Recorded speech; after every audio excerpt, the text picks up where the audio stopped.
కాంగ్రెస్లో టీడీపీ మంటలు అధిష్టానం వరకు ఇంకా సీఎం రేవంత్ వ్యాఖ్యలు చేరలేదా? సీఎం రేవంత్ వ్యాఖ్యలతో కాంగ్రెస్ నేతల్లో కలవరం. తెలంగాణ అస్తిత్వాన్ని దెబ్బకొట్టే ప్రయత్నం.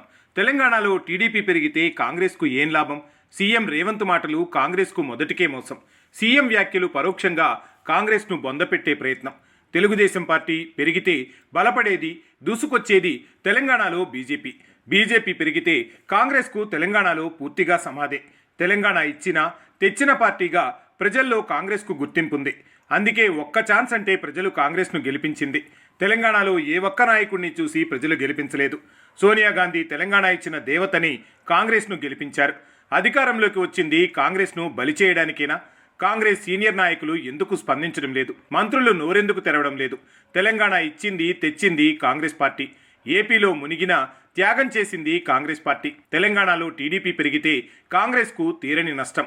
కాంగ్రెస్లో కరుడుగట్టిన తెలంగాణ ఉద్యమకారుల మౌనం దేనికి సంకేతం? బీఆర్ఎస్ ఖతమైతే పెరగాల్సింది కాంగ్రెస్ పార్టీ.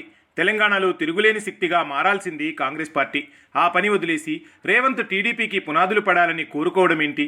సీఎం రేవంత్ రెడ్డి స్వయం ప్రకటిత విచిత్ర రాజకీయం. కాంగ్రెస్ నాయకులకు రాజకీయ సంకటం. మంత్రులు ఈ విషయంపై ఎందుకు మౌనం?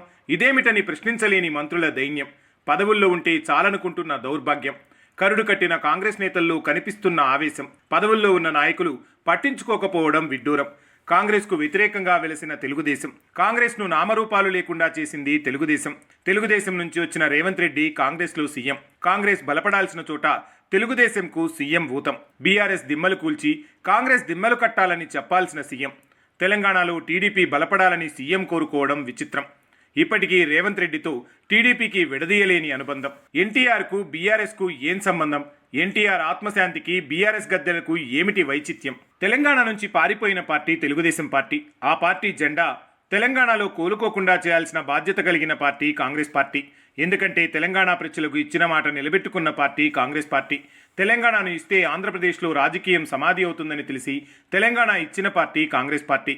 ఆంధ్రప్రదేశ్లో బలంగా ఉన్నప్పటికీ తెలంగాణ ప్రజలకు ఇచ్చిన మాట నిలబెట్టుకోవడానికి ఓ రాష్ట్రంలో పార్టీని త్యాగం చేసిన పార్టీ కాంగ్రెస్. అలాంటి కాంగ్రెస్ పార్టీ నాయకులు తెలుగుదేశం పార్టీని పునాదులతో సహా పెకిలించాల్సిన బాధ్యత తీసుకోవాలి. కానీ తెలుగుదేశం పార్టీకి తెలంగాణలో ఊపిరి పోయాలనుకోవడం కాంగ్రెస్కు సమాధి కట్టడమే అవుతుంది. ఏ రకంగా చూసినా ఒక రాష్ట్రంలో అంతర్ధానమైపోయి మరో రాష్ట్రంలో కూడా లేకుండా పోవడం అంటే కాంగ్రెస్ పార్టీ త్యాగానికి అర్థం లేకుండా పోతుంది. కాంగ్రెస్ పార్టీ నాయకులను చరిత్ర కూడా క్షమించదు.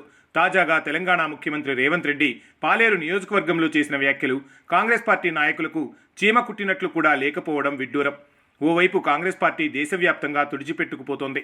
మరోవైపు బీజేపీ పార్టీ దేశవ్యాప్తంగా కాంగ్రెస్ను నరికేసుకుంటూ వస్తోంది. ఏకంగా తుడిచేస్తూ వస్తోంది. 50 ఏళ్ల పాటు అప్రతిహితంగా ఎదురులేని శక్తిగా గెలిచిన కాంగ్రెస్ పార్టీకి ఆయా రాష్ట్రాలలో నూకలు లేకుండా పోతున్నాయి. ఇలాంటి తరుణంలో కాంగ్రెస్ పార్టీకి ఊపిరిపోసింది తెలంగాణ. జీవం నింపింది తెలంగాణ. తెలంగాణ ఇచ్చిన కాంగ్రెస్ పార్టీకి కృతజ్ఞత తెలిపిన ప్రజలు తెలంగాణ ప్రజల కొన ఊపిరిని సైతం నిజ ఊపిరిని చేసింది తెలంగాణ రాష్ట్రం. ఆ ఆశతో, ఆ ధైర్యంతో దేశమంతా మళ్లీ పుంజుకునేలా చేయాల్సిన బాధ్యత కాంగ్రెస్ నాయకుల మీద ఉంది. కానీ తన పార్టీని వదిలేసి తెలంగాణ వద్దన్న పార్టీకి పునాదులు తవ్వాలని సీఎం రేవంత్ చెబుతుంటే కాంగ్రెస్ నాయకులు వింటూ ఉండడం విచిత్రంగా ఉంది. తెలంగాణ కోసం బీఆర్ఎస్ కంటే ముందు ప్రయత్నం చేసింది కాంగ్రెస్ పార్టీ. సొంత పార్టీకి 42 మంది ఎమ్మెల్యేలతో సంతకాలు చేయించి తెలంగాణ ఇవ్వాలని కోరింది కాంగ్రెస్ పార్టీ. అది కాంగ్రెస్ పార్టీకి ఉన్న గొప్పదనం. ఓవైపు తెలంగాణ వద్దనే నాయకులు, మరోవైపు తెలంగాణ కావాలనే నాయకుల మధ్య 10 ఏళ్ల పాటు నలిగిపోయిన పార్టీ కాంగ్రెస్ పార్టీ. కరవమంటే కప్పకు కోపం, విడవమంటే పాముకు కోపంలో ఉన్న తెలంగాణను బతికించాలన్న సంకల్పంతో తెలంగాణ ఇచ్చింది కాంగ్రెస్ పార్టీ. తెలంగాణ ఆత్మ గౌరవాన్ని నిలిపింది కాంగ్రెస్ పార్టీ. తెలంగాణకు మరింత అన్యాయం జరగకుండా చూసింది కాంగ్రెస్ పార్టీ. అలాంటి కాంగ్రెస్ పార్టీ నాయకులు ఎవ్వరూ మరో పార్టీ ఎదగాలని కోరుకోరు. మరో పార్టీకి ఆశ్రయం కల్పించాలని ఆలోచించరు. కానీ కాంగ్రెస్ పార్టీ నిర్వహించిన సభకు తెలుగుదేశం జెండాలతో కార్యకర్తలు హాజరవ్వడం ఏమిటి అని తెలంగాణ సమాజం ముక్కున వేలేసుకుంటోంది. పాలేరు నియోజకవర్గం ఏర్పాటైన నాటి నుంచి తెలుగుదేశం పార్టీ ఏనాడు గెలిచింది లేదు. పాలేరులో బలంగా ఉన్నదీ లేదు. అలాంటి పాలేరులో తెలుగుదేశం పార్టీ పెరగాలని కోరుకోవడంలో ఆంతర్యమేమిటో సీఎం రేవంత్ రెడ్డి చెప్పాలని తెలంగాణ వాదులు అంటున్నారు. అయినా ఖమ్మం అంటేనే కాంగ్రెస్ కంచుకోట. ఆది నుంచి కాంగ్రెస్కు పూర్తి స్థాయిలో పట్టున్న పార్టీ కాంగ్రెస్ పార్టీ. ఉమ్మడి రాష్ట్రంలో కాంగ్రెస్ అధికారంలో ఉన్నప్పుడైనా, తెలుగుదేశం పార్టీ అధికారంలోకి వచ్చినప్పుడైనా అక్కడ కాంగ్రెస్ దే పైచేయి. అయితే కాంగ్రెస్ లేకుంటే కమ్యూనిస్టుల కంచుకోట ఖమ్మం. అలాంటి ఖమ్మంలో తెలంగాణ వచ్చిన తర్వాత కూడా ఏ పార్టీకి అక్కడ తావులేదు. 2014 ఎన్నికల్లోనూ కాంగ్రెస్ మెజార్టీ సీట్లు సాధించింది. 2018 ఎన్నికల్లోనూ కాంగ్రెస్ గణనీయమైన స్థానాలను గెలుచుకుంది. 2023లో ఒక రకంగా స్వీప్ చేసింది. అలాంటప్పుడు కాంగ్రెస్ మరింత పాతుకుపోయేలా చేయాలి, పునాదులు మరింత బలపడేలా చేయాలి. అధికారంలో ఉన్నందున ఖమ్మమంతా కాంగ్రెస్ మయం చేయాలి. ఇది కాంగ్రెస్ నాయకులు, పాలకులు చేయాల్సిన పని. అంతేకాని బీఆర్ఎస్ను బూచిగా చూపి తెలుగుదేశం పార్టీకి ఊపిరిపోస్తే కాంగ్రెస్కే తీరని నష్టం ఎదురవుతోంది. శత్రువుకు శత్రువు మిత్రుడనుకోవడం రాజకీయాల్లో సరైంది కాదు. తెలుగుదేశం కాంగ్రెస్కు బీఆర్ఎస్ శత్రువు అనుకుంటే తెలుగుదేశం పార్టీ ఎప్పటికీ కాంగ్రెస్ మిత్రుడు కాలేడు. ఈ చిన్న సూక్ష్మం కాంగ్రెస్ నాయకులు మర్చిపోయారా? తెలంగాణ కోసం ప్రాణాల మీదకు తెచ్చుకున్న నాయకులు కూడా కాంగ్రెస్లో ఉన్నారు. 10 ఏళ్ల పాటు తెలంగాణ కోసం పోరాటం చేసిన నాయకులు అనేక మంది ఉన్నారు.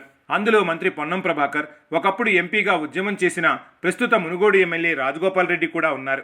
మంత్రి వివేక్ వెంకటస్వామి ఉన్నారు. తెలంగాణ కోసం మంత్రి పదవికి రాజీనామా చేసిన కోమటిరెడ్డి వెంకటరెడ్డి ముందు వరుసలో ఉన్నారు.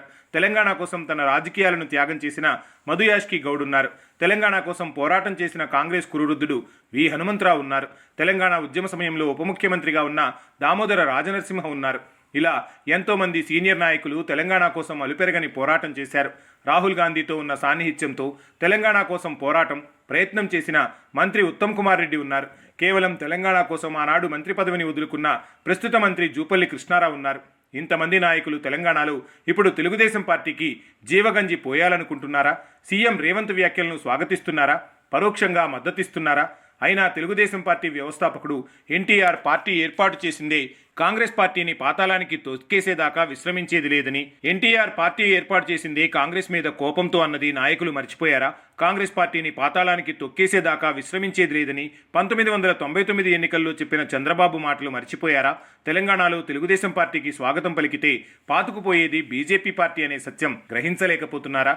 ఓవైపు బీజేపీ దేశమంతా కాంగ్రెస్ను ఊడ్చేస్తుంటే తెలంగాణలో చేజేతులా కాంగ్రెస్ పార్టీ నాయకులే బీజేపీకి జీవం పోస్తారా? కరుడుగట్టిన కాంగ్రెస్ నాయకులు తేల్చుకోవాల్సిన తరుణం వచ్చినట్లే ఉంది. లేకుంటే కాంగ్రెస్కు పుట్టగతులు లేకుండా పోయే ప్రమాదం లేకపోలేదు. తెలుగుదేశం పార్టీ నుంచి వచ్చిన, ఆదరించి అధికారం ఇచ్చిన కాంగ్రెస్ను తెలంగాణలోనే కాదు ఆంధ్రప్రదేశ్లో తిరుగులేని శక్తిగా నిలబెట్టాల్సిన బాధ్యత కాంగ్రెస్ నాయకులది. ఏపీలో కూడా కాంగ్రెస్ బతికి బట్టకట్టేలా కాంగ్రెస్ నాయకులు కృషి చేస్తే ఆ పార్టీ రుణం తీరుతుంది. అంతేకాని తెలంగాణ ఇచ్చిన కాంగ్రెస్ పార్టీ తెలంగాణలో లేకుండా పోయేలా కాంగ్రెస్లో ఏ నాయకుడు ప్రవర్తించినా అది మోసమే అవుతుంది. ఓవైపు రాహుల్ గాంధీ కాలుకు బలపం కట్టుకుని దేశమంతా 2 సార్లు పాదయాత్రలు చేసి కాంగ్రెస్కు ఎలా ఊపిరిపోయాలా అని కష్టపడుతుంటే కనీసం ఉడతాభక్తి సాయం చేయాల్సిన నాయకులు తెలుగుదేశం పార్టీ జెండాలకు స్వాగతం పలకడం విచిత్రం. కాంగ్రెస్ పార్టీలో కరుడుగట్టిన నాయకులు రాజకీయం ఎలా ఉంటుందో ఉమ్మడి రాష్ట్రంలో చూడలేదా? పార్టీకి ఏమాత్రం ఇబ్బందికరమైన పరిస్థితులు ఎదురవుతున్నాయని తెలిసినప్పుడు సీఎంలను కూడా దించేసిన చరిత్ర కాంగ్రెస్ నాయకుల సొంతం. అలా కలిసికట్టుగా పార్టీని నిలబెట్టుకున్న నాయకులు ఇప్పటికీ చరిత్రలో నిలిచిపోయారు. అయినా పదే పదే సీఎం రేవంత్ రెడ్డి తెలుగుదేశం పార్టీకి అనుకూలమైన వ్యాఖ్యలు చేస్తుంటే పార్టీ అధిష్టానం ఏం చేస్తుంది? ఇక్కడి విషయాలు ఢిల్లీకి చేరడం లేదా? లేక నాయకులు ఢిల్లీ పెద్దలకు చెప్పడం లేదా? పుట్టి పూర్తిగా మునిగితే తప్ప తేరుకోలేరా? కాంగ్రెస్ అభిమానులే సీఎం మాటలను జీర్ణించుకోవడం లేదు. అలాంటిది కాంగ్రెస్ నాయకులు ఎలా మౌనంగా ఉంటున్నారన్నదే ప్రశ్న.